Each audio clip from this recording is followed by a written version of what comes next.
Assalamualaikum warahmatullahi wabarakatuh. Perkenalkan, nama saya M. Ilhamdi dengan NIM B1B121068 dari Program Studi Ilmu Pemerintahan Fakultas Hukum Universitas Jambi. Apa sebenarnya radikalisme? Definisi ini banyak sekali dipertanyakan, bahkan diperdebatkan di mana-mana.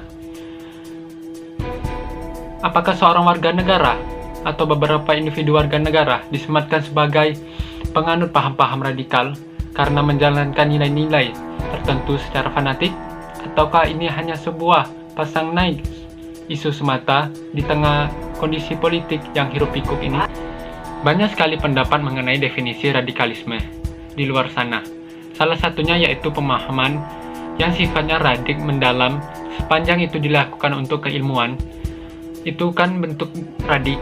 Tetapi radikalisme dalam pengertian lisme yang mengarah pada terorisme itu yang kita hindari karena ia sudah melakukan yang sifatnya fisik, destruktif, dan biasanya anti terhadap peradaban. Kalau kita melihat perspektif teori politik, radikalisme itu justru adalah semangat perubahan sebetulnya. Semua perubahan untuk melakukan perubahan tatanan di masyarakat, dan itu masuk di dalam ilmu-ilmu sosial. Dalam konteks perubahan sosial sebetulnya, yang kemudian ingin mengubah tatanan secara mendasar, radik, dan itu digunakan di Eropa. Jadi sebetulnya radikalisme itu dengan tradisi liberalisme itu sangat dekat. Radikal memang mengusung maksud perubahan maupun pembaruan secara drastis. Hingga titik paling akar, kekerasan secara simbolis maupun fisik pun seakan dihalalkan.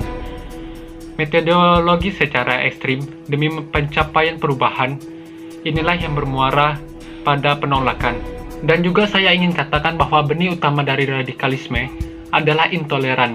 Maka hindarkan itu, jauh-jauh. Bukan agama kalau menyertakan kekerasan.